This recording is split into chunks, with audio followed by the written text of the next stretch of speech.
અરવલ્લી જિલ્લા મુખ્ય મથક મોડાસા ટાઉન હોલ ખાતે કેન્દ્ર સરકારના બજેટમાં આંગણવાડીને પગાર વધારો કે બીજા કોઈ લાભ આપવાની જાહેરાત ના કરવાના વિરોધમાં આખા દેશમાં હડતાલ અને ભારત બંધનું એલાન આપેલ છે।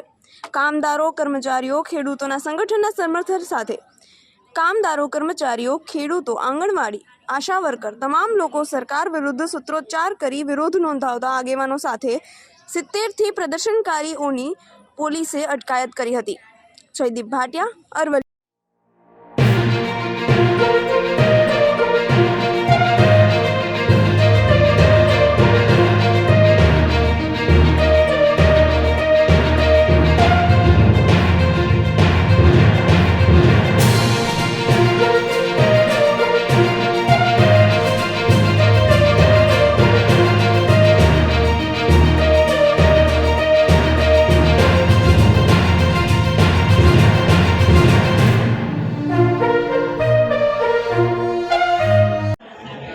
આજે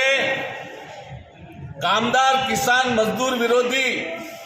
નરેન્દ્ર મોદીની સરકારે કામદાર કિસાન વિરોધી જે નીતિઓ બનાવી છે, કામદારોના વિરોધના જે 4 લેબર કોડ બનાવ્યા છે, ખાનગીકરણને જે પ્રાધાન્ય આપ્યું છે અને દેશના ઉદ્યોગપતિઓ કોર્પોરેટ જગતને ફાયદા થાય એ પ્રકારના જે કાયદા બનાવ્યા છે, તેમજ ખેડૂત વિરોધી જે 3 કાળા કાયદા બનાવ્યા હતા અને દિલ્હી બોર્ડર ઉપર જે આંદોલન ચાલ્યું અને એમાં જે સમાધાન કરવામાં આવ્યું એ સમાધાનનો આજ સુધી અમલ કરવામાં આવ્યો નથી। જે તેનીએ ટ્રેક્ટર ચડાવી ગાડી ચડાવીને જે ખેડૂત પુત્રને મારી ખેડૂતોને મારી નાખ્યા હતા અને એના જે વળતરના પૈસા પણ આજ સુધી ચૂક્યા નથી, સમાધાનનો અમલ કર્યો નથી। આંગણવાડીનું જે ખાનગીકરણ હોય કે આંગણવાડી આશા વર્કરની બહેનો કે જે સ્કીમ વર્કરના કામદારો છે, બીજા બધા જે કામદારો છે એ લોકોને ફાયદાકારક કોઈ વાત આ વખતના બજેટમાં પણ મૂકી નથી અને મોદી સરકારની નીતિઓ કામદાર કર્મચારી કિસાન વિરોધી નીતિઓ છે, એ નીતિઓના વિરોધમાં આજે આખા દેશમાં 16-17 તારીખે જે ભારત બંધનું એલાન આપવામાં આવ્યું છે, એના સમર્થનમાં આજે ગુજરાત આંગણવાડી કર્મચારી સંગઠન, કિસાન સભા, CITU, આશા વર્કર યુનિયન આ તમામ પ્રકારના અમારા સંગઠનો તરફથી આજે બંધના એલાનને સમર્થન કરવા માટે આજે દેખાવો યોજવામાં આવે છે। પણ કમનસીબની વાત એ છે કે ગુજરાતની પોલીસ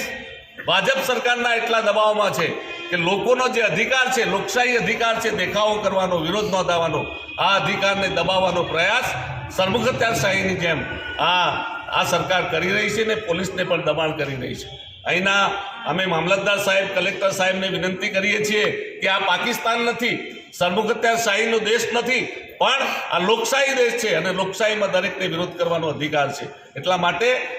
અમને આ મંજૂરી આપી નથી, એટલા માટે અમે આ જે સરકારી તંત્ર છે, વહીવટી તંત્ર છે અને પોલીસ તંત્રના આ પગલાંને પણ અમારા યુનિયન તરફથી, ખેડૂત સંગઠનો તરફથી, CITU તરફથી વખોડી કાઢીએ છીએ।